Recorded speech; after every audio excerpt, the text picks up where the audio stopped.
الحمد لله نحمده ونستعينه ونستغفره ونعوذ بالله من شرور أنفسنا ومن سيئات أعمالنا من يهده الله فلا مضل له ومن يضلل فلا هادي له أشهد أن لا إله إلا الله وحده لا شريك له وأشهد أن محمدا عبده ورسوله يا أيها الذين آمنوا اتقوا الله حق تقاته ولا تموتن إلا وأنتم مسلمون رب زدني علما رب اشرح لي صدري ويسر لي أمري اللهم علمني ما ينفعني وانفعني بما علمتني وزدني علما الحمد لله الله سبحانه وتعالى எனக்கும் உங்களுக்கும் அல் குர்ஆனை கொண்டு நல்ல இல்மையும் நற்பாக்கியத்தையும் தந்தருள்வானாக. குர்ஆனை ஓதி அதை விளங்கி புரிந்து அதன்படி செயல்படக்கூடிய அல்லாஹுவின் உண்மையான நல்லடியார்களில் என்னையும் உங்களையும் அல்லாஹு தஆலா ஆக்கி அருள்வானாக. நம்முடைய சந்ததிகளையும் அல்லாஹு தஆலா அப்படியே ஆக்கி அருள்வானாக. இந்த குர்ஆன் மூலமாக நம்முடைய வாழ்க்கையிலும் நம்முடைய சந்ததிகளின் வாழ்க்கையிலும் அல்லாஹு தஆலா பரக்கத் செய்வானாக. ஆமீன். மதிப்பிற்குரிய சகோதரர்களே சகோதரிகளே, அல் குர்ஆனுடைய விரிவுரையை நாம் படித்து வரும்போது இறுதியாக அல் குர்ஆனுடைய விரிவுரையை தொடர்ந்து நாம் படித்து வரும்போது இறுதியாக சூரத்துல் பலதை நாம் படித்தோம். அல்ஹம்துலில்லாஹ் 6 அமர்வுகளிலே அதனுடைய விளக்கங்களை நிறைவு செய்வதற்கு அல்லாஹ் அருள் புரிந்தான்.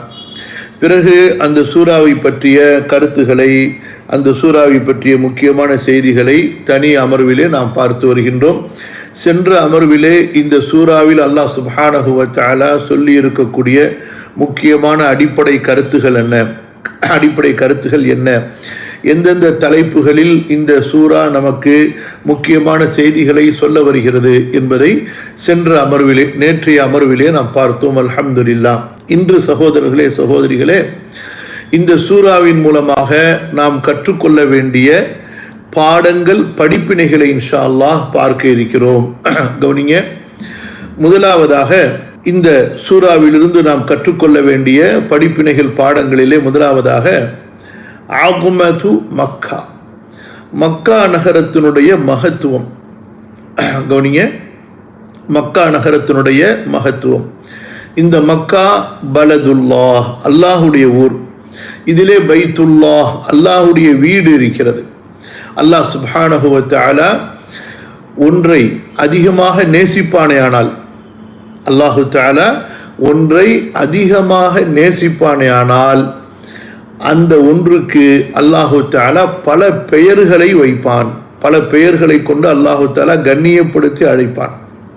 இப்படி ஜிப்ரீல் அலைஹிஸ்ஸலாத்து வஸ்ஸலாம் அவர்களைப் போல, அதே போன்று நபி ஸல்லல்லாஹு அலைஹி வஸல்லம் அவர்களைப் போல, அப்படித்தான் அல்லாஹ் சுப்ஹானஹு வ தஆலா இந்த மக்காவின் மீது அவன் வைத்திருக்கக்கூடிய அதிகமான பிரியத்தினுடைய வெளிப்பாடு தான் அல்லாஹு தஆலா இந்த மக்காவை அல் பலத் என்று சொல்கிறான், உம்முல் குரா என்று அல்லாஹு தஆலா அழைக்கிறான், பக்கா என்று அழைக்கிறான். இன்னும் பல பெயர்களை கொண்டு இந்த மக்கா நகரம் இஸ்லாமிய மார்க்க வரலாற்றிலே அறியப்பட்டிருக்கிறது. இது இந்த மக்காவிற்கு அல்லாஹ்விடத்தில் இருக்கக்கூடிய கண்ணியத்தை, மகத்துவத்தை, மதிப்பை, மரியாதையை நமக்கு உணர்த்துகிறது. ஆக அல்லாஹ் சுப்ஹானஹு வ தஆலா எதற்கு மகத்துவம் கொடுத்தானோ, அல்லாஹு தஆலா எதற்கு மகத்துவம் கொடுத்தானோ அந்த மகத்துவத்தை நாமும் பேணுவது, கண்ணியப்படுத்துவது நம் மீது கடமையாக இருக்கிறது. அல்லாஹு தஆலா கொடுத்த மகத்துவத்தை பேணுவது என்றால் என்ன? முதலாவதாக அதை நமது உள்ளத்தால் நேசிப்பது, அதை நம்முடைய கல்விலே நேசிப்பது, அந்த ஊரை நேசிப்பது. ஒவ்வொரு முஸ்லிமும் தான் பிறந்து வளர்ந்த தன்னுடைய தாய் நாட்டை அல்லது தன்னுடைய தாய் ஊரை அவன் நேசிப்பதை விட அல்லாஹுடைய ஊராகிய மக்காவை நேசிப்பது அவனுடைய ஈமானுடைய ஒரு கடமையாகும். இப்போ நம்ம பிறந்து வளர்ந்த நம்முடைய சொந்த ஊரை நேசிக்கிறது என்பது அது ஒரு இயற்கை, ஃபித்ரா, அது நமக்கு வழி வழியாக வந்த ஒன்று. ஆனால் மக்காவை நேசிப்பது என்பது ஈமான் சார்ந்த ஒன்றாகும். எல்லா நகரங்களை விட அந்த மக்காவிற்கான நேசத்தை நாம் முன்னிலைப்படுத்துவது, அதற்கு முதல் உரிமை கொடுப்பது அது நம்முடைய ஈமானுடைய கடமை. இரண்டாவது, அந்த ஊரோடு நம்முடைய இபாதத்து சம்பந்தப்படுகின்ற காரணத்தினால் அந்த ஊருக்கு செல்ல வேண்டும், அங்கே தங்க வேண்டும், ஹரமிலே தங்க வேண்டும், மக்கா அல்லாஹுடைய வீட்டிலே தங்க வேண்டும், அல் மஸ்ஜிதுல் ஹராமிலே தங்க வேண்டும், இபாதத்து செய்ய வேண்டும். அங்கே வீண் பேச்சுகளோ ஆபாசங்களோ வீணான செயல்களோ அல்லது அங்கு வந்திருக்கக்கூடியவர்களுக்கு தொந்தரவோ இப்படிப்பட்ட காரியங்களை செய்யாமல் இருப்பது, முடிந்த அளவு அங்கே அதிகமாக தங்கி இருப்பதற்கு ஆசைப்படுவது, இதுதான் அந்த மக்கா நகரத்தினுடைய மகத்துவத்தை நாம் மதிப்பதனுடைய வெளிப்பாடு. கவனிங்க, மக்கா நகரம் பல சிறப்பான பெயர்களை கொண்டதாகும். மக்கா நகரம் பல சிறப்பான பெயர்களை கொண்டதாகும். என்னென்ன பெயர்கள்? சில உதாரணம், அதாவது சில பெயர்களை உதாரணமாக நம்ம இப்போ பார்த்தோம். இது போக இன்னும் நிறைய பெயர்கள் மக்காவிற்கு இருக்கின்றது. அடுத்ததாக, அல்லாஹுவின் சத்தியத்தை மதித்தல், அது பற்றி சிந்தித்து உணர்தல். அல்லாஹ் சுப்ஹானஹு வ தஆலா எந்த ஒரு பொருளின் மீது சத்தியம் செய்கிறானோ அந்த சத்தியத்தை நாம் மதிக்க வேண்டும். அந்த அல்லாஹ், அதாவது அந்த பொருளுக்கென்று என்ன கண்ணியம், என்ன ஒரு உரிமைகள், என்ன ஒரு சிறப்புகள் சொல்லப்பட்டிருக்கின்றனவோ அந்த சிறப்புகளை ஏற்றுக்கொள்ள வேண்டும். அந்த சிறப்புகளுக்கு ஏற்ப அந்த பொருளோடு நாம் நடந்து கொள்ள வேண்டும். ஆக லா உக்ஸிமு பிஹாதல் பலதி வ அன்த ஹில்லும் பிஹாதல் பலத் என்று மக்காவின் மீது அல்லாஹு தஆலா சத்தியம் செய்திருக்கிற காரணத்தினால அந்த சத்தியத்தை மதிப்பது, அந்த ஊரை மதிப்பது, அந்த ஊருடைய சிறப்புகளை பற்றி படிப்பது, அந்த சிறப்புகளை மக்களுக்கு எடுத்து சொல்லி மக்காவினுடைய புனிதங்களை பாதுகாக்க பேணும்படி மக்களை அழைப்பது.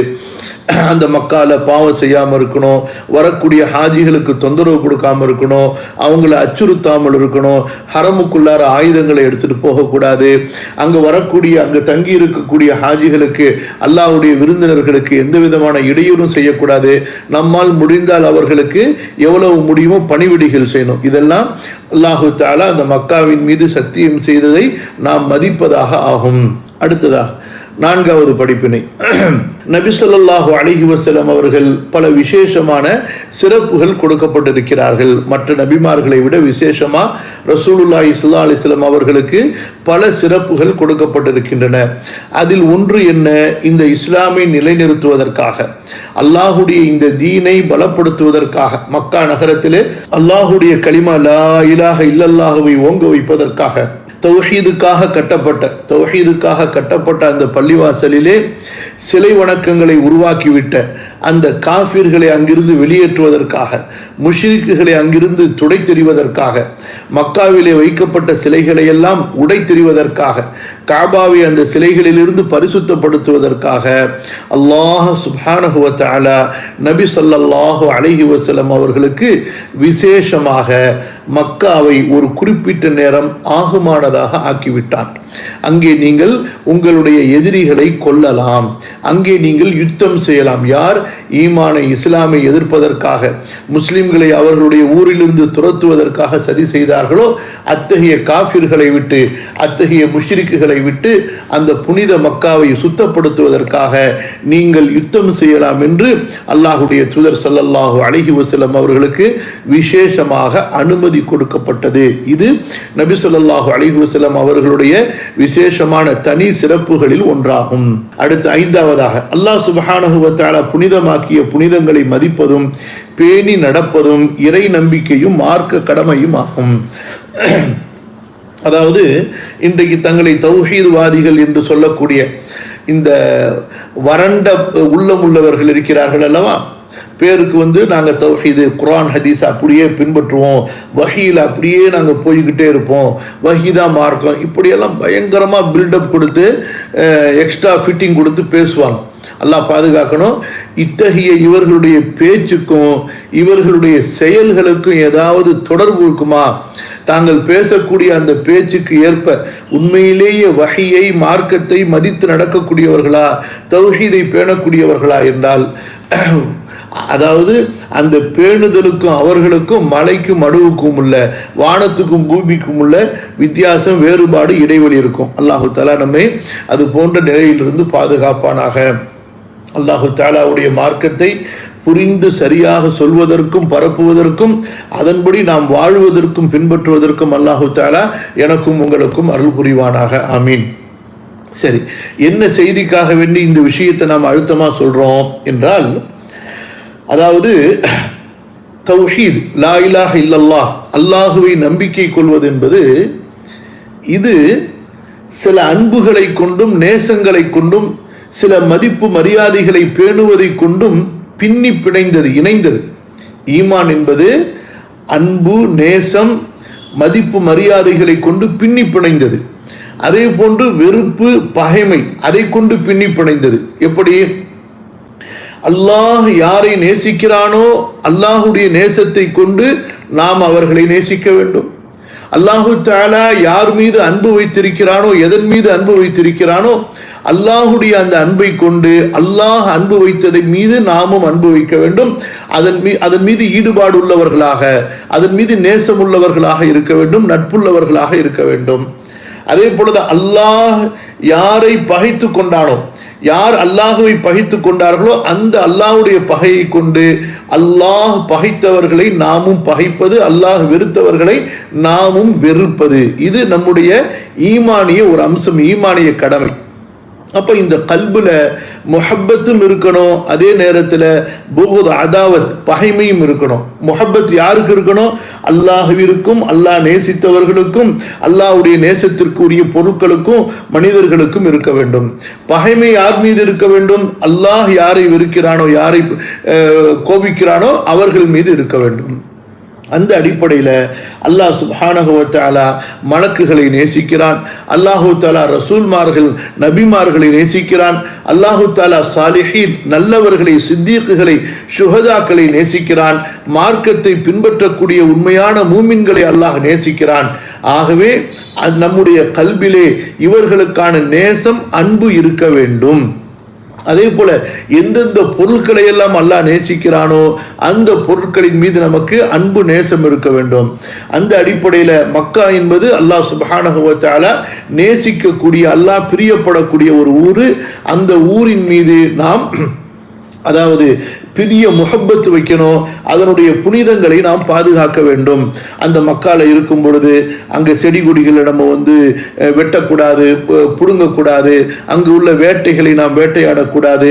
அதே போல் அதாவது அங்கு இருக்கக்கூடிய வேட்டைகளை நம்ம அச்சுறுத்தக்கூடாது, கீழே கிடக்கக்கூடிய பொருட்களை எடுக்கக்கூடாது. இப்படியாக அந்த மக்கா நகரத்திற்கென்று என்னென்ன புனிதங்கள் மதிப்பு மரியாதைகள் மார்க்கத்திலே சொல்லப்பட்டிருக்கின்றனவோ அதை நேசத்தோடு செய்ய வேண்டும். அந்த மதிப்பு மரியாதையை பேணுவது என்பது முஹப்பத்தோடு இருக்கணும், ஏதோ சடங்கா இருக்கக்கூடாது.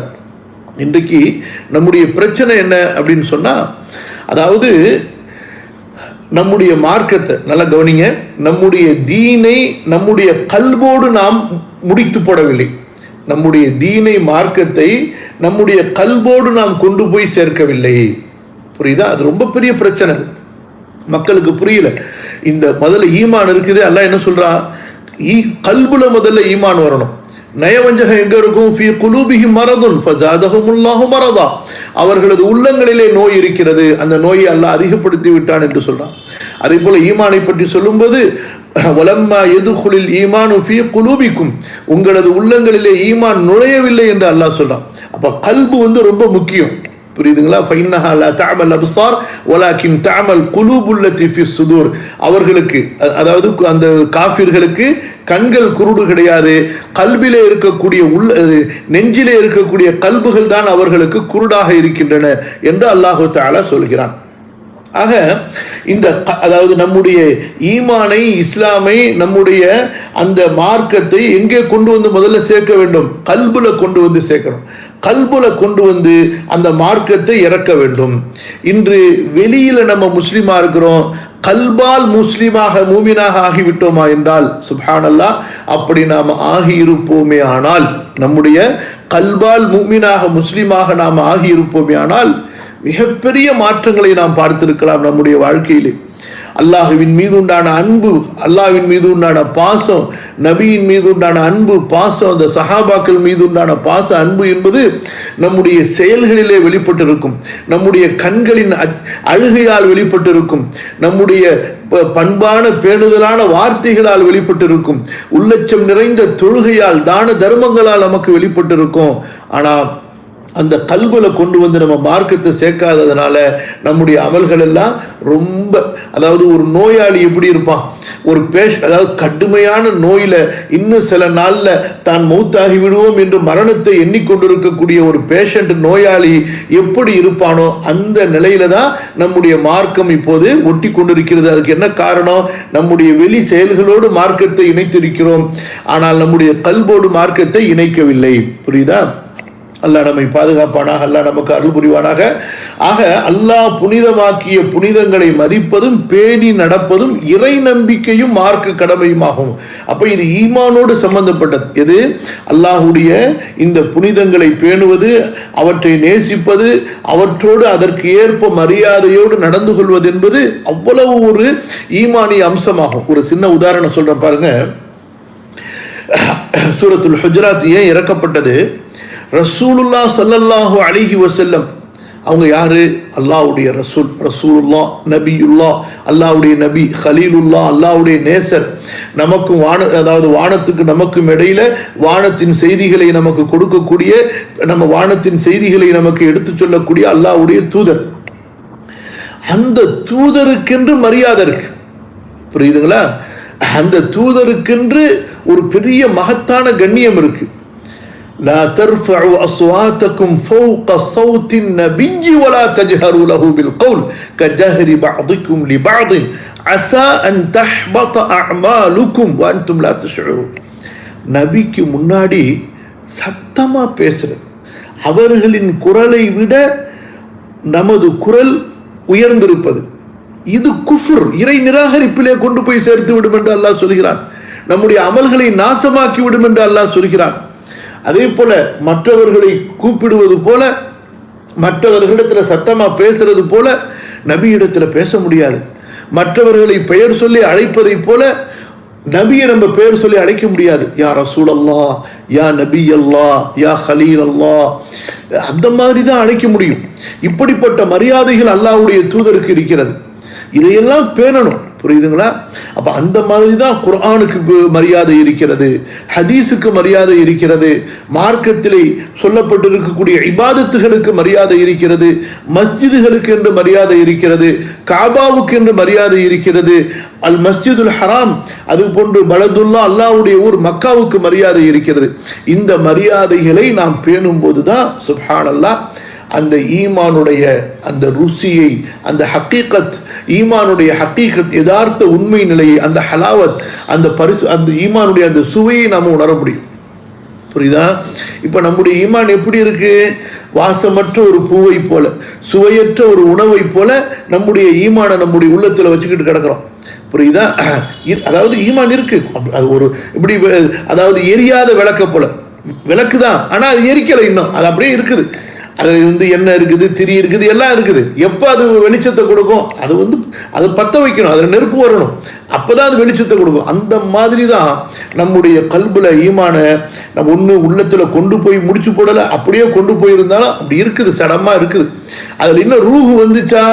ரூஹு வரல. ரூஹு எப்படி வரும்? இந்த தன்மைகளை கொண்டு வரும். அந்த அதிலே முஹப்பத்து சேர வேண்டும், அதிலே பகைமை சேர வேண்டும்,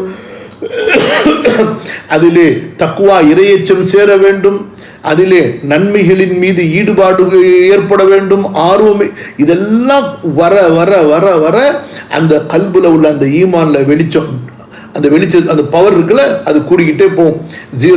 ஜீரோலேருந்து அப்புறம் 01, 02, 03, அப்படியே 10, அப்புறம் 11, 100, 1000, அப்படியே லட்சம் வாட்ஸ், அந்த மாதிரியான பவர் அந்த ஈமான்ல கூடிக்கிட்டே போகும். சுப்ஹானல்லாஹ். அபூபக்கர் ரலியல்லாஹு அன்ஹு அவங்களுடைய ஈமானுடைய வெளிச்சம் எப்பேற்பட்ட வெளிச்சம்! அதே போல ஒவ்வொரு சஹாபாக்கள், அதற்கு அடுத்து நபிமார்கள், அதற்கு மேலே, இப்படியாக அந்த ஈமானுடைய வெளிச்சம் என்பது இந்த மாதிரியான உள்ளத்தினுடைய தன்மைகளை கொண்டு கிடைக்கும். அப்புறம் இபாதத்துகளை கொண்டு அது பாதுகாக்கப்படும். ரெண்டுமே இருக்கணும். உள்ளத்துல அந்த தன்மைகளையும் நம்ம கூட்டிக் கொண்டே போகணும். உள்ளத்துடைய தன்மைகளை நம்ம இன்க்ரீஸ் அதிகப்படுத்தி கொண்டே போகணும். அதற்கேற்ப இபாதத்துகளை கொண்டு வந்துகிட்டே இருக்கணும்.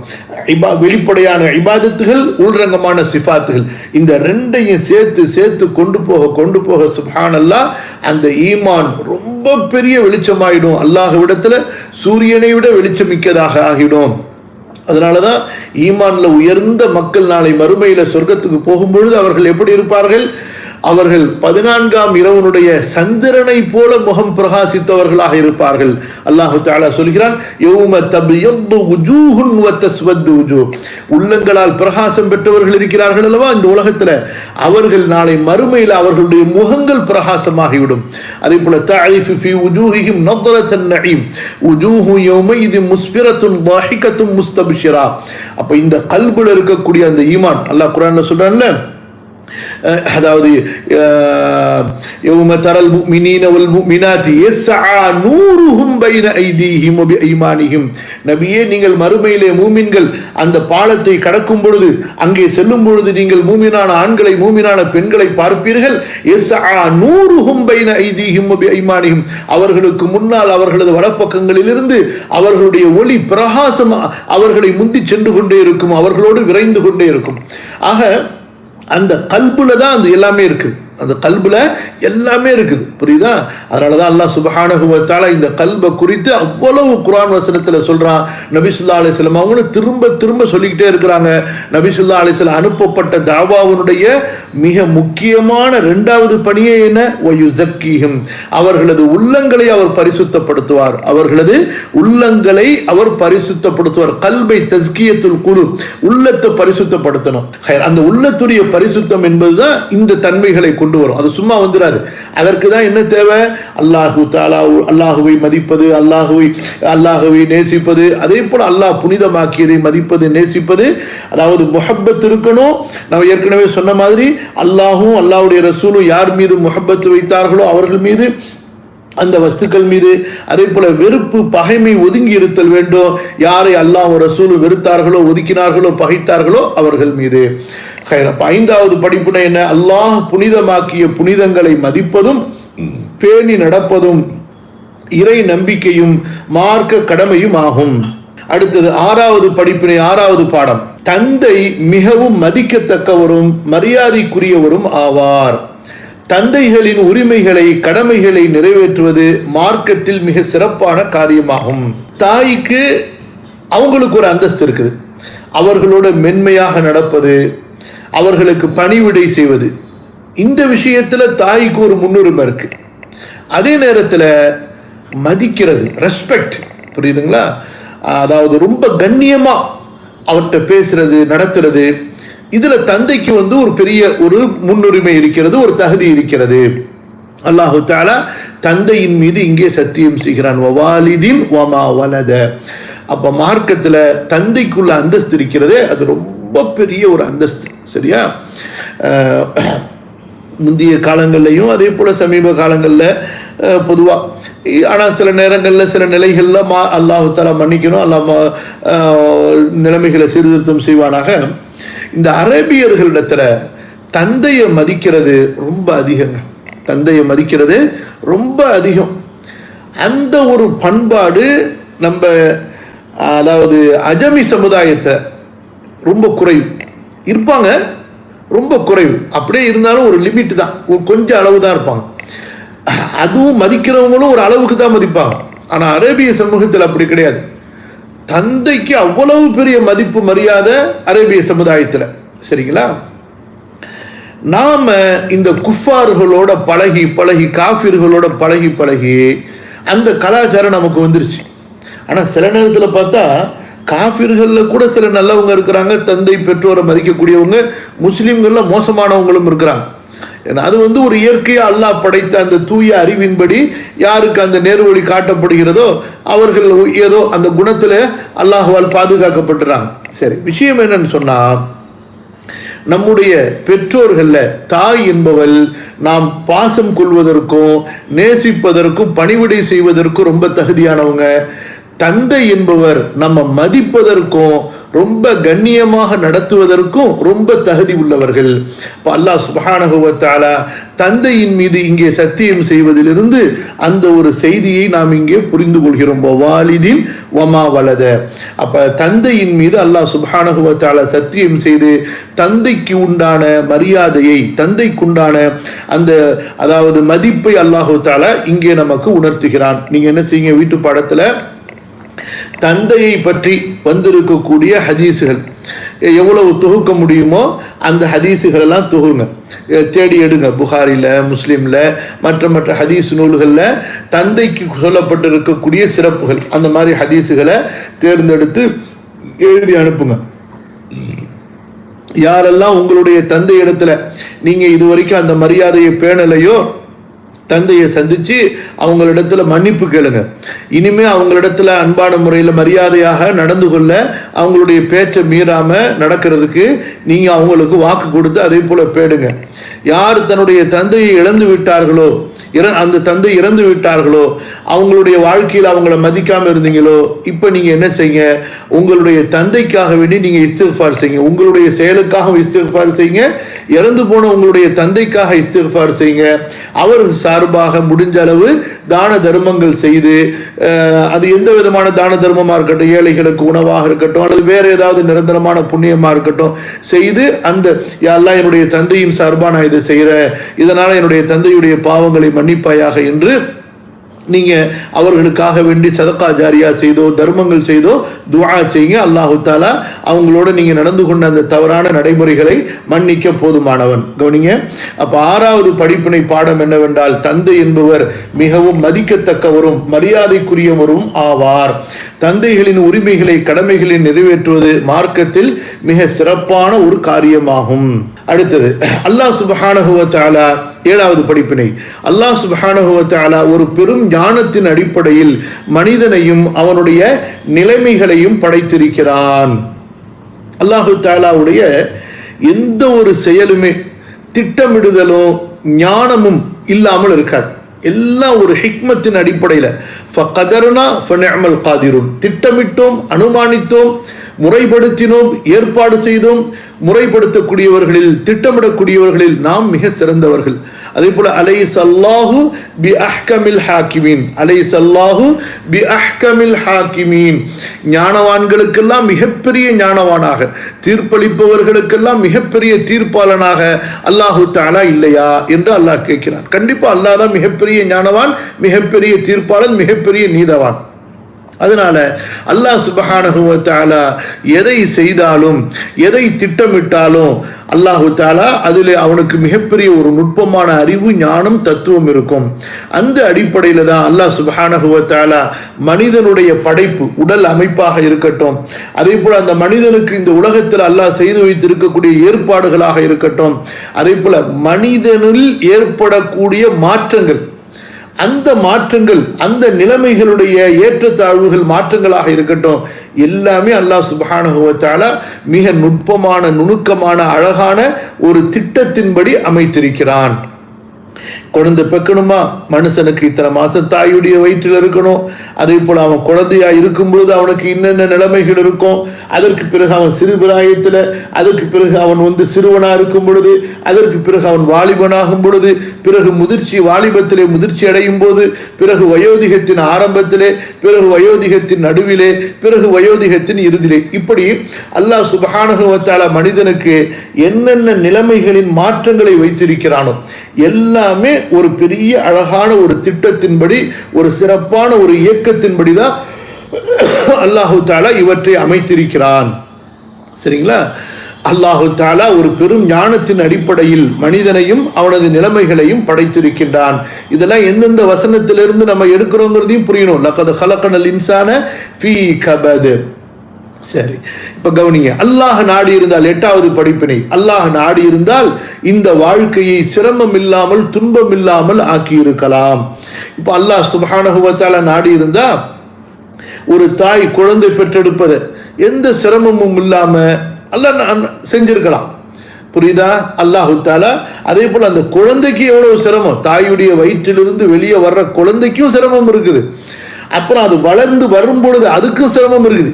அப்ப தாய்க்கும் சிரமம், பிள்ளைக்கும் சிரமம், இப்படிப்பட்ட ஒரு ஏற்பாடு இருக்கிறது. அல்லாஹ் சுப்ஹானஹு வ தஆலா ஒரு திட்டத்தின் அடிப்படையில் வைத்திருக்கிறான். அல்லாஹ் நாடி இருந்தால் ஒரு சிரமம் இல்லாம எல்லாத்தையும் ஒரு ரெடிமேடா அல்லாஹ் ஆக்கி இருக்கலாம், புரியுதா? ஆனால் அல்லாஹ் சுப்ஹானஹு வ தஆலா இந்த துன்யாவை அப்படி ஆக்கவில்லை. நல்லா புரிஞ்சுக்கங்க, இந்த துன்யாவை அல்லாஹு தஆலா அப்படி ஆக்கவில்லை. எந்த ஒன்றை நீங்கள் அடைவதாக இருந்தாலும், நல்லா கவனிங்க, எந்த ஒன்றை நீங்கள் அடைவதாக இருந்தாலும், எந்த ஒன்றை நீங்கள் பெறுவதாக இருந்தாலும் அதற்கு அல்லாஹ் சுப்ஹானஹு வ தஆலா ஒரு கால அவகாசத்தை, ஒரு படிநிலைகளை, அதற்கு ஒரு குறிப்பிட்ட ஒரு தவணையை அல்லாஹு தஆலா வைத்திருக்கிறான். நீங்க விவசாயம் பண்ணி விதைகளை அறுவடை செய்யணுமா, அதுக்கு ஒரு உழைப்பு தேவை, கடினமான உழைப்பு தேவை, அதற்கான முயற்சி தேவை, அதற்கான அறிவு திட்டமிடுதல் தேவை. அதற்கு பிறகு நீங்கள் ஒரு குறிப்பிட்ட காலம் எதிர்பார்த்திருக்க வேண்டும். அப்போது நீங்கள் அந்த தானியங்களை அறுவடை செய்யலாம். ஒரு மரத்திலிருந்து பழத்தை நீங்கள் பறிக்க வேண்டும் என்றால், அனுபவிக்க வேண்டும் என்றால், அதற்கு நீங்கள் அந்த மரத்தை முளைவிப்பதிலிருந்து, அதை பராமரிப்பதிலிருந்து, பாதுகாப்பதிலிருந்து, பிறகு அது பூக்களை வெளிப்படுத்தும் பொழுது அந்த பூக்களை பாதுகாப்பதிலிருந்து, இப்படியாக பல நிலைகள் தாண்டியதற்கு பிறகுதான் அந்த மரத்துடைய பழத்தை கொண்டு நீங்கள், அந்த பழத்தின் சுவையை கொண்டு நீங்கள் இன்புற முடியும் என்று அல்லாஹு தஆலா அமைத்திருக்கிறான். அந்த மாதிரி இந்த உலக வாழ்க்கையில ஒவ்வொன்றுமே அல்லாஹுடைய ஒரு திட்டத்தின் அடிப்படையில், அல்லாஹுடைய ஒரு தவணை முறையின் அடிப்படையில், அதே போல ஸ்டெப் பை ஸ்டெப் படித்தரங்கள், இதுக்கு பிறகு இது, இதுக்கு பிறகு இது என்ற அந்த படித்தரங்களின் அடிப்படையில் அல்லாஹு தஆலா வைத்திருக்கிறான். சரியா? அல்லாஹ் நாடி இருந்தா இந்த சிரமங்கள் எல்லாம் இல்லாமலும் அல்லாஹு தஆலா செய்திருக்கலாம். அல்லாஹ் நாடி இருந்தா இந்த சிரமங்கள் இல்லாமலும் அல்லாஹ் செய்திருக்கலாம். ஆனால் அல்லாஹ் சுப்ஹானஹு வ தஆலா ஆகிரத்துடைய வாழ்க்கையை துன்யாவுடைய வாழ்க்கையிலிருந்து சிறப்பித்திருக்கிறான். ஆகிரத்தில் அப்படி நடக்கும், துன்யாவில் அப்படி நடக்காது.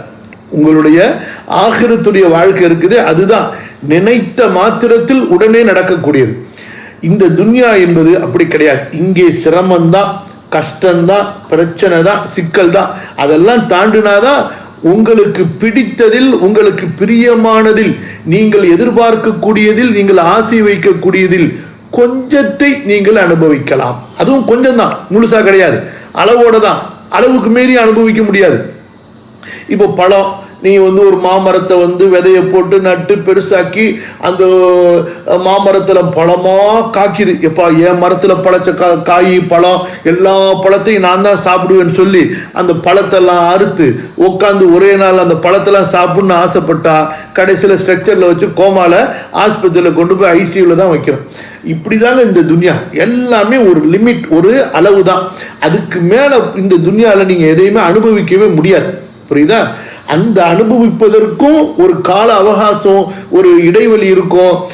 அப்ப இப்படிப்பட்ட இந்த ஒரு அற்பமான வாழ்க்கையை மனுஷன் புரிஞ்சுக்கணும். அதான் அல்லாஹ் சுப்ஹானஹு வ தஆலா இங்க நமக்கு சொல்ற, லக்கத் ஹலக்கனல் இன்சான ஃபீ கபத். அட மனுஷனே, அல்லாஹ் நாடி இருந்தா உனக்கு சிரமம் இல்லாம வாழ்க்கையை கொடுத்துருக்கலாம். இந்த சிரமமான வாழ்க்கையை நீ புரிஞ்சுக்கிறது இல்லையே, ஆகிரத்துடைய சிரமமான வாழ்க்கைக்காக நீ இந்த உலக வாழ்க்கையை தியாகம் செய்வதில்லையே, ஆகிரத்தை நீ தேடுறது இல்லையேன்னு சொல்லி இந்த இடத்துல அல்லாஹு தஆலா நமக்கு உணர்த்துகிறான். அல்லாஹ் நாடி இருந்தால் இந்த உலக வாழ்க்கையை சிரமம் இல்லாமல் துன்பம் இல்லாமல் ஆக்கியிருக்கலாம். ஆனால் அல்லாஹ் அப்படி ஆக்கலையே. மறுமையிலிருந்து இந்த துன்யாவை இழிவுபடுத்துவதற்காக, மட்டப்படுத்துவதற்காக, இந்த துன்யா தாழ்ந்தது ஆகிரத் உயர்ந்தது என்பதை வித்தியாசப்படுத்துவதற்காக அல்லாஹு தஆலா இப்படி செய்திருக்கிறான். 9வது படிப்பினை, மரணத்தை கொண்டும் அதற்கு முன்னர் பல சிரமங்களை கொண்டு மனிதன் சோதிக்கப்பட்டிருப்பது அல்லாஹுவின் அத்தாட்சிகளில் மிகப்பெரிய ஒன்றாகும். சுப்ஹானல்லாஹ். லகத் ஹலகனல் இன்சான ஃபீ கபத். இதுல அல்லாஹ் சுப்ஹானஹு வ தஆலாவுடைய பெரிய அத்தாட்சி இருக்கிறது. அதாவது இந்த துன்யாலங்க ஏற்படக்கூடிய ஒவ்வொரு சிரமமும், அதற்கு பிறகு பெரிய சிரமம் என்ன, பெரிய முசீபத் என்ன, ஒருத்தருக்கு ஏற்படக்கூடிய சிரமங்கள் முசீபத்திலேயே பெரிய முசீபத் என்ன, மௌத். சரியா? அப்ப அந்த மௌத் என்பது அல் முசீபத்துல் குப்ரா, பெரிய முசீபத்து. அதற்கு முன்னாடி ஏற்படக்கூடிய சின்ன சின்ன முசீபத்து, நோய், கவலை, கஷ்டம், கடன், பிரச்சனை, மனசுக்கு வேதனை, அதே போல சின்ன சின்ன இடையூறுகள், கை கால்கள் உடல்களில் ஏற்படக்கூடிய சேதங்கள் எல்லாமே முசீபா முசீபா முசீபா. சின்னது பெருசு, சின்னது பெருசு, கடைசியா மௌத்துல போய் இந்த எல்லா முசீபத்து முடியும். அல்லாஹ் சுப்ஹானஹு வ தஆலா இப்படி முசீபத்தை கொண்டு மனிதனை சூழ வைத்திருப்பது, முசீபத்துகளை கொண்டு மனிதனை அல்லாஹு தஆலா சூழ வைத்திருப்பது, இது அல்லாஹுடைய பெரிய ஒரு அத்தாட்சி. அல்லாஹ் இருக்கிறான் என்பதற்குரிய பெரிய அத்தாட்சி, மிகப்பெரிய அத்தாட்சிகள்ல ஒன்று. யாரெல்லாம் படைத்த இறைவனை மறுக்கிறார்களோ, படைத்த இறைவன் இல்லை என்று மறுக்கிறார்களோ, அந்த முட்டாள்கள்கிட்ட, அவர்கள் யார் உண்மையிலேயே மடையர்கள், கடைந்தெடுத்த வீணா போன மடையர்கள் யாரு? உஜூதுல் இலாஹுவை மறுப்பவர்கள், அல்லாஹ் இறைவன் இருக்கிறான் என்பதை, இறைவனுடைய உள்ளமையை மறுக்கக்கூடியவர்கள். அவர்கள்ட்ட ஒரே கேள்வி என்ன? நீங்க இறைவன் இல்லை, கடவுள் இல்லை என்று மறுக்கிறீர்களே, எல்லா மனிதன் தான் எல்லாத்தையும் செய்யறான், அவனுடைய விருப்பத்தின்படி செய்யறான், எல்லாமே இயற்கையா நடக்குதுன்னு சொல்றீங்களே, உங்களுக்கு ஏற்படக்கூடிய சிரமங்களை நீங்கள் தடுத்து பாருங்கள். அல்லாஹ் சுப்ஹானஹு வ தஆலா இந்த உலகத்திலே ஏற்படுத்தி இருக்கக்கூடிய நியதியை நீங்கள் மாற்றி பாருங்கள். முடியுமா? முடியாது. புரியுதா? எல்லாம் போலி வாதங்கள். யாரெல்லாம் அல்லாஹுவை மறுத்து தத்துவத்தை பேசுகிறார்களோ எல்லாம் போலியான முட்டாள்தனமான தத்துவம். அல்லாஹ் சுப்ஹானஹு வ தஆலா மௌத்தை படைத்திருப்பதும் இந்த உலக வாழ்க்கையில மனிதனுக்கு ஒரு கட்டத்திலையும் ஒரு சிரமம், அந்த சிரமத்தை எல்லாம் எப்படி தாண்டணும், இப்படியாக அல்லாஹு தஆலா இந்த வாழ்க்கையை அமைத்திருப்பது அல்லாஹுடைய அத்தாட்சி. ரப்பு ஒருத்தர் இருக்கான், அவன் திட்டமிடுறான். நீ ஏறிக்கொண்டு திமிரா போனீன்னா நீ தடுக்கி உழுவுறதுக்கு அங்க ஒரு பள்ளத்தை அல்லாஹ் வச்சிருப்பான், அங்க இடையில ஒரு தடைய, ஒரு கல்லை ஒன்று அல்லாஹ் வச்சிருப்பான். நீ தடுக்கி உழுவுறதுக்கு ஏன்? உனக்கு பணிவு வரணுங்கிறதுக்காண்டி. நீ ஆரோக்கியமா இருக்கிற என்று, உனக்கு எந்த நோயும் இல்லை என்று அந்த வீராப்புல அந்த மமதையில இருக்கிறியா, அடுத்து அல்லாஹு தஆலா உனக்கு ஒரு நோயை கொடுத்து நிக்கிற ஒன்றை உட்கார வைக்கலாம், ஓடுற ஒன்றை படுக்க வைக்கலாம், அதாவது திமிரா பேசுற ஒன்றை அல்லாஹ் பேச முடியாம ஆக்கலாம், முறைச்சு பார்க்கிற ஒன்றை அதை பார்க்கவே முடியாத ஒரு குருடனாகவும் அல்லாஹ்வால ஒன்றை மாற்ற முடியும். இப்படியாக மனிதன் தன்னிடத்தில் எது இருக்கிறது என்று நினைக்கிறானோ அதை அல்லாஹு தஆலா பறிக்கலாம். மனிதன் தன்னிடத்தில் எது இருக்கிறது என்று பெருமைப்படுகிறானோ, இந்த ஆயத்தில் என்ன வருது பாருங்க, யகூலு அஹ்லக்து மாலன் லுபதா அயஹ்ஸபு அன் லம் யரஹு அஹதுன் அலம் நஜஅல் லஹு ஐனைனி வ லிசானன் வ ஷஃபதைன் வ ஹதைனாஹு நஜ்தைன்.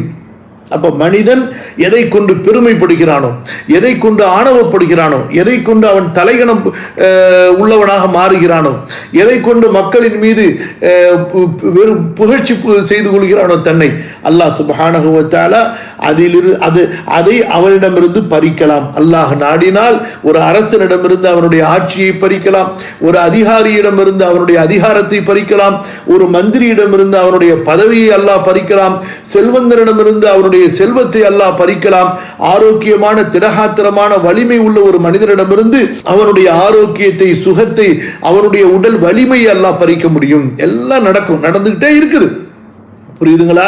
அப்படியே பாருங்க, அந்த பலவீனம் அப்புறம் மரணம், இதை விட வேற என்னங்க அத்தாட்சி இருக்கிறது? அல்லாஹு தஆலா இருக்கிறான் என்பதற்கும் அவனுடைய திட்டத்தின்படிதான் எல்லாம் நடக்கிறது என்பதற்கும் இதை விட பெரிய அத்தாட்சி என்ன இருக்கு? சுப்ஹானல்லாஹ். யோசிச்சு பாருங்க.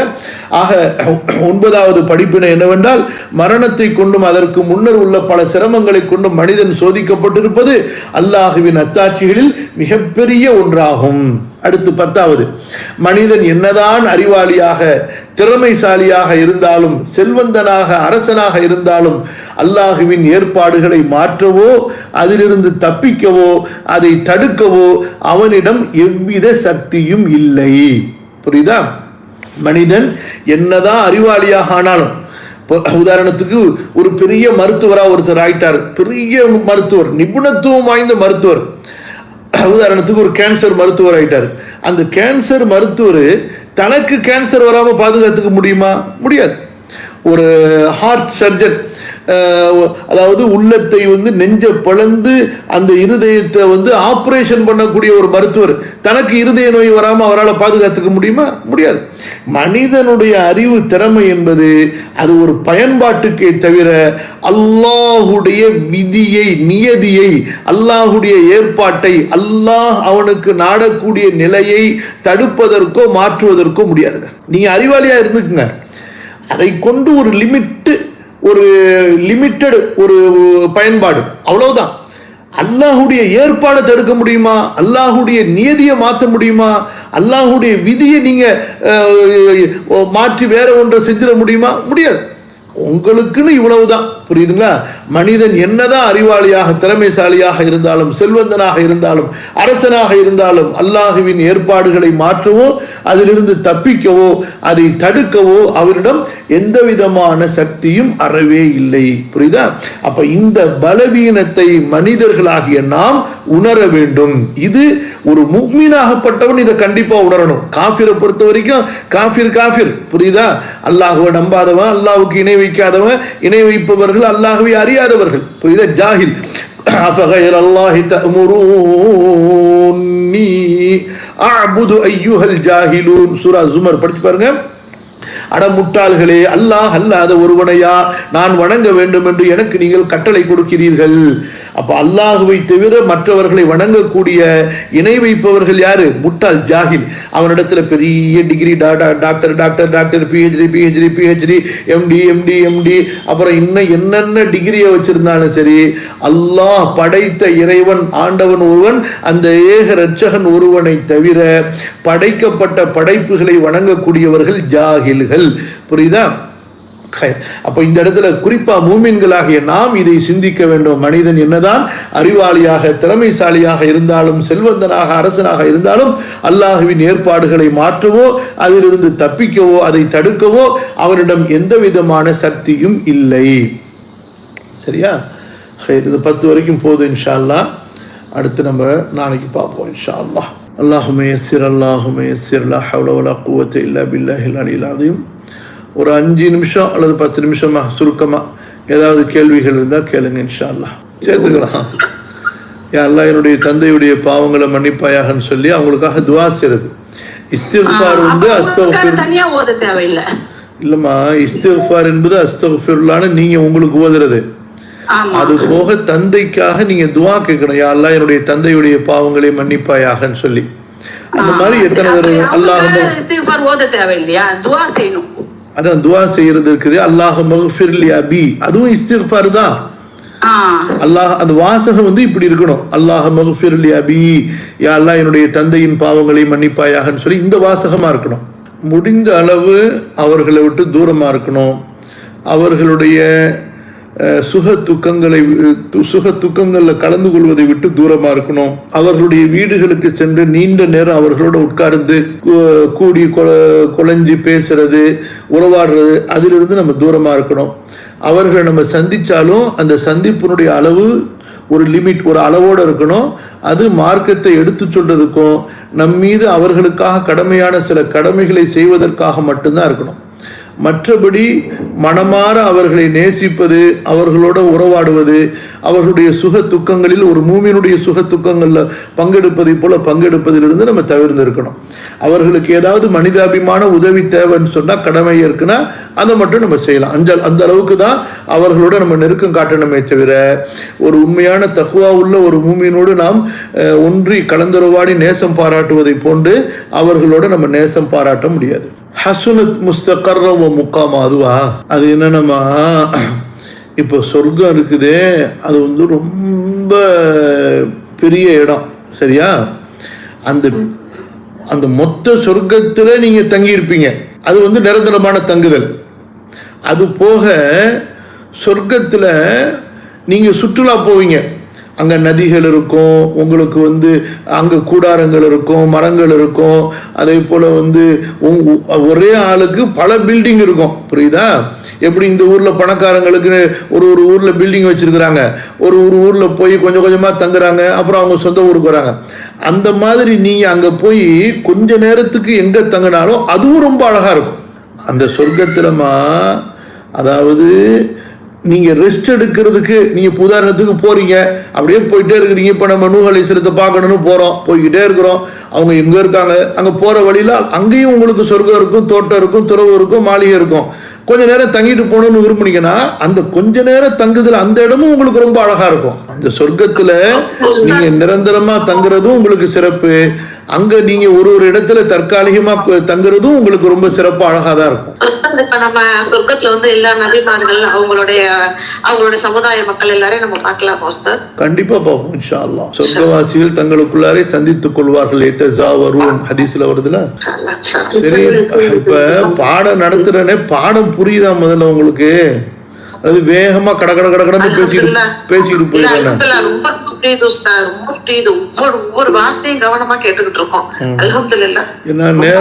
நேரம் குறைவா இருக்கிறதுனால நான் சில எப்படியே வேகமா சொல்லிட்டு போறேன்.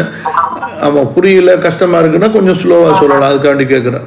அதை கிழிச்சு ஃபயர் பண்ணிடுங்கம்மா, எரிச்சிருக்கேன். கால் போடக்கூடிய இடங்கள்ல அதே போல அவமரியாதையா நம்ம அதை வந்து தூக்கி போடக்கூடாது. கிரெடிட் கார்டுல சொல்றீங்களா? அதாவது கிரெடிட் கார்டு என்பது சில அறிஞர்கள் அதுக்கு அனுமதி கொடுத்தாலும் அதை கொண்டு எந்த இடத்துல அதுதான் பயன்படுத்த முடியும் என்று இருக்கிறதோ அந்த இடத்துல மட்டும் அதை பயன்படுத்தணும். அதற்கு பிறகு அதுல வட்டி வந்து விடாமல் அதுக்கு முன்னாடியே அதுக்கான தொகையை கட்டிடணும். அது போக அந்த கிரெடிட் கார்டை கொண்டு பணம் எடுக்கிறது, அதை பயன்படுத்துறது அது கூடாது. பொருட்கள் வாங்குவதற்கு அதுவும் எந்த இடத்துல அதை தவிர வேற எதுவும் பயன்படுத்த முடியாது என்று இருக்கிறதோ அந்த மாதிரி இடத்துல மட்டும்தான் அதை பயன்படுத்திக்கணும். அந்த அளவுக்கு தான். யாரெல்லாம் எங்களுடைய தேவையை நிறைவேற்றி கொடு, அந்த இடத்துல எங்களுக்கு பரக்கத் செய், அதன் மூலமாக எங்களுக்கு ஹலாலான ஹாஜத்தை நிறைவேற்றி கொடு, அந்த மாதிரியான துவாக்களும் அதே போல சதக்காக்களும் தான் அதுக்கு வந்து பரிகாரமே தவிர மற்றபடி அதுக்குன்னு தனியா எந்த விதமான ஒரு ட்ரீட்மெண்ட்டோ துவாவோ கிடையாதுமா. துவா நம்ம யாரெல்லாம் எங்களுடைய தேவையை நிறைவேற்றி கொடு, அந்த மாதிரியான துவாக்கள் தான் இதுக்கும் உண்டு. அதே போல தர்மம் செய்யக்கூடிய நியத்து வைங்க, அந்த இடத்துல யாரெல்லாம் எங்களுக்கு பரக்கத் செய்யணும் துவா செய்யுங்க. அல்லாஹ் கண்டிப்பா அதன் மூலமா உங்களுக்கு என்ன நன்மையை செய்யணுமோ அந்த நன்மையை செய்வான். யாரெல்லாம் இந்த இடத்தின் மூலமா எங்களுக்கு நன்மை செய், இந்த இடத்துடைய தீமையிலிருந்து எங்களை பாதுகாத்துக்கொள் அப்படின்னு அல்லாஹ்விடத்துல துவா கேளுங்க, அல்லாஹ் லேசாக்கி கொடுப்பான். அல்ஹம்துலில்லாஹ் வஸ்ஸலாத்து வஸ்ஸலாமு அலா ரசூலில்லாஹி வ ஆலிஹி வஸஹ்பிஹி அஜ்மஈன். அதாவதுமா அந்த ஹதீஸ்ல என்ன வருது?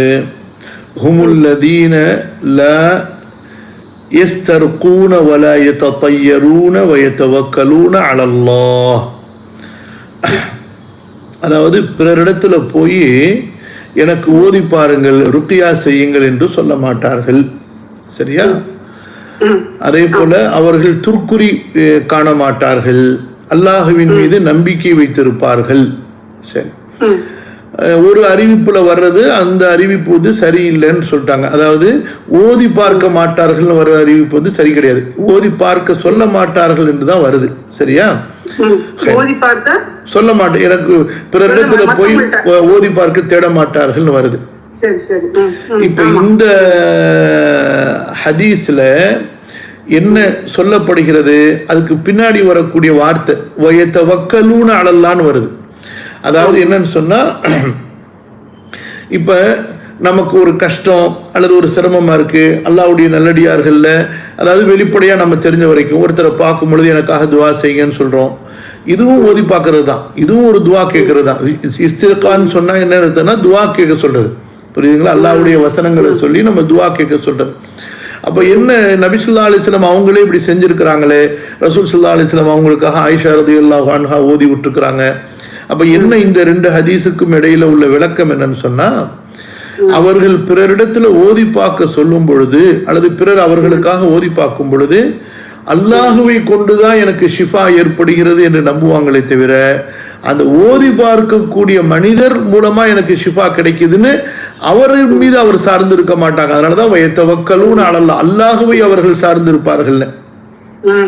சரிங்களா? நம்பிக்கை வைக்கணும்.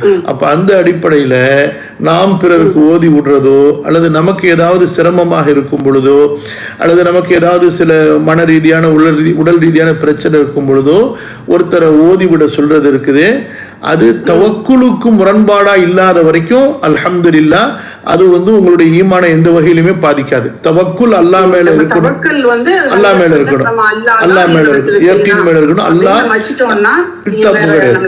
ஆமா, அல்லாஹ்வுடைய வசனங்களை கொண்டு அல்லாஹ் எனக்கு ஷிஃபாவை கொடுத்தான் அப்படிங்கிற நம்பிக்கை இருக்கணுமே தவிர இவர் எனக்கு ஷிஃபாவை கொடுத்தாரு, இவர் ஓதுனதுனாலதான் எனக்கு சுகமானுச்சு, அந்த மாதிரி அவர் மீது நம்ம சார்ந்துடக்கூடாது. சரிம்மா, இன்ஷா அல்லாஹ் போதும். நாளைக்கு அமர்வில் இன்ஷா அல்லாஹ் சந்திப்போம். ஜஸாக்குமுல்லாஹு கைரன் வ பாரக்கல்லாஹு ஃபீக்கும். أستغفر الله العظيم لي ولكم فاستغفروه إنه هو الغفور الرحيم. رب اغفر لي ولوالدي وللمؤمنين والمؤمنات يوم يقوم الحساب. اللهم اغفر لنا ذنوبنا وإسرافنا في أمرنا وثبت أقدامنا وانصرنا على القوم الكافرين. اللهم ربنا آتنا ما وعدتنا على رسلك ولا تخزنا يوم القيامة إنك لا تخلف الميعاد. ربنا إننا سمعنا مناديا ينادي للإيمان أن آمنوا بربكم فآمنا. ربنا فاغفر لنا ذنوبنا وكفر عنا سيئاتنا وتوفنا مع الأبرار. وصلى الله على نبينا محمد وعلى آله وصحبه وسلم. سبحانك اللهم بحمدك أشهد أن لا إله إلا أنت أستغفرك وأتوب إليك. والسلام عليكم ورحمة الله وبركاته.